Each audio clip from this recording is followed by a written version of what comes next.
What do these four things have in common? Let's think about it.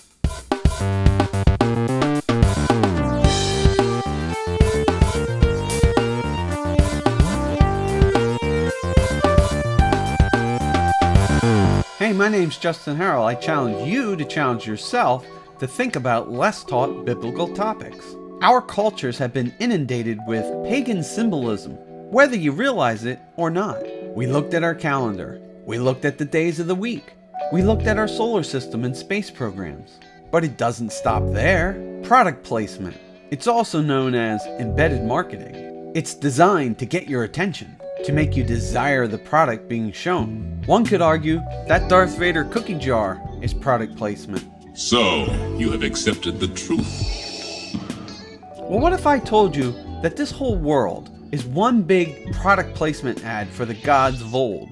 The fallen powers vying for our worship and allegiance. The following is just a small sample, and these lists are not meant to be exhaustive. Ajax, a popular household cleanser. Ajax was a Greek warrior in the Trojan War who cleaned up in battle. Amazon. Amazon.com, the biggest retailer on the planet. You've seen their delivery vans driving in your neighborhood. Well, the Amazonians were a race of warrior women. The most popular today is Wonder Woman. And nobody does product placement better for the gods than Marvel and DC Comics, using their comics, TV shows, and movies. Go watch the beginning of the 2017 film Wonder Woman.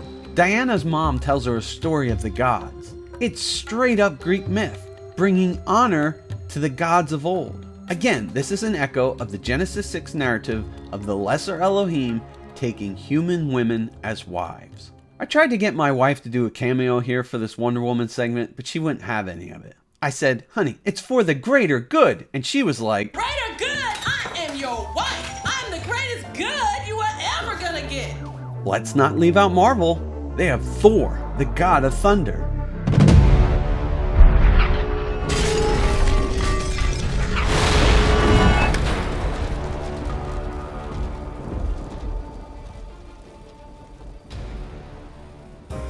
You know, they really should warn you not to do that indoors. In Marvel's first Thor film, Thor is a character who's fallen from the heavens and cast to the earth, and he falls in love with a human woman named Natalie Portman. This is Genesis 6 stuff. Because English has Germanic roots, our Thursday is actually named for Thor's Day. The old gods and their hybrid children are inspiration for many movies, even ones appealing to kids. Disney made the animated film Hercules in 1997, starring the son of Zeus and Alcmene. In the previous video, we saw that NASA space programs, Mercury, Gemini, Apollo, Artemis, they were all named after false gods. Now let's check out some TV. Apollo, he was a pilot in Battlestar Galactica. In fact, various characters had call signs that referred to the gods. Apollo, Athena, Zeus, and their people groups or tribes had names like Erelon, Scorpia, Caprica, Pycon, and Sagittarion. These are named after constellations in the zodiac, used today in astrology. One character in Battlestar Galactica has the call sign Starbuck, which leads to Starbucks. The famous coffee company's logo is a siren, a sea nymph from Greek mythology, who lured sailors into the ocean with their entrancing voices. Come drink our coffee, and you'll never quit. It must be working because the drive-through lines are jam-packed. Cars named after gods. Mercury, Saturn, Aries, Volkswagen Atlas, Lamborghini Asterion, and Nissan Titan. And speaking of Titans, remember the Titans? Hey, actually, that's a movie title. The Titans were children of Uranus and Gaia. Well, the word Titan is all over the place. The infamous ship named Titanic. Titanium. One of Saturn's moons is named Titan. The NFL Tennessee Titans. And in movies, we have Clash of the Titans, Wrath of the Titans, and Titan AE. Pandora. In Greek mythology, she was the first woman created by Hephaestus, now a music streaming service. Nike. Winged goddess of victory, who can run and fly at great speeds. That's why this became the brand for footwear. Young kids are convinced it makes them faster. Venus, the goddess of beauty. Well, this is used for women's clothing, swimsuits, and razors. There's even a song, Venus, by Shocking Blue. Goddess on the mountaintop, burning like a silver flame, the summit of beauty and love, and Venus was her name. I'm your Venus, I'm your fire at your desire. Aphrodite was another goddess of beauty. Her symbol was the dove. Vulcan, the god of smiths and the forge. Well, we have Vulcan Industries, which makes steel products. And of course, there's Star Trek Vulcans. Live long and prosper. And then we have Delphi, Phoenix, Hydra, Hail, Hydra! Spartan, Trojan, Midas, Hermes. It's everywhere. Our world has been saturated and polluted with paganism. 2 Corinthians 4:3-4 says, "But even if our gospel is veiled, it is veiled to those who are perishing, whose minds the God of this age has blinded, who do not believe, lest the light of the gospel of the glory of Christ, who is the image of God, should shine on them." The fallen powers are hard at work deceiving the world. If you are sober-minded and alert today, you are well aware of the power of propaganda in the media. Well, you're living in one big product placement ad. The movies and TV shows today make all the gods of old the heroes and the good guys. Is this a marketing strategy of the powers of darkness to desensitize us to their evil plot? Well, look at Revelation chapter 9. The first 2 verses, "And the 5th angel blew his trumpet, and I saw a star fallen from heaven to earth, and he was given the key to the shaft of the bottomless pit.